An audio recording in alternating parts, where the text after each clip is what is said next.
Saisha Suraj भिलारवाडी Hathway यांचा फुटला आणि पिस्टन गाड्या सुटल्या। गाडी क्रमांक या मैदानातला 66 सुटला आणि 66 मध्ये फक्त 6 गाड्या पळतायत। 6 गाड्यांच्यात लढत चालू झाली। इकडे 2 नंबर तासावरती गाडी पळते मंगळे आणि मिठ्ठू, 3 नंबर वरती आहेत पावर आणि गुरु, 4 नंबर वरती आहेत ताण्या आणि बाजी, इकडे पड्याल रोमन आणि भोला आणि पड्याल या साईडला गाडी पळते लाल्या आणि सोन्या।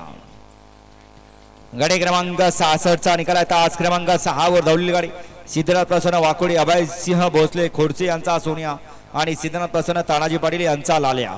सुंदर असा साज सीमेला पात्र। 62 मध्ये ऑब्जेक्शन आलं होतं पाय पुढे असण्याचं, परंतु पंचांनी पाहिलं फॉलचं होतं मला वाटतंय आणि तो निकाल पाहिल्यानंतर तोच निकाल फायनल पंचांनी दिला। पुन्हा एकदा पहिला निकाल। गाडी क्रमांक 37 लावून का श्रीनाथ मस्कव सन संत बळवंत सन सातक तांबे चौदरवाडी फलटण यांचा निशाण आणि निलेश वडमिशे सोमनदेव फलटण यांचा सिकंदर, 2 होते किरण प्रशांत सूर्यवंशी जयमान प्रसन्न प्रांश पप्पू शेठ वांगी बाब्या आणि मेहबूब, 3 होती Sanket Chandrakant Kamble diamond fans club Sushant driver Palus यांचा शंभू आणि डायमंड,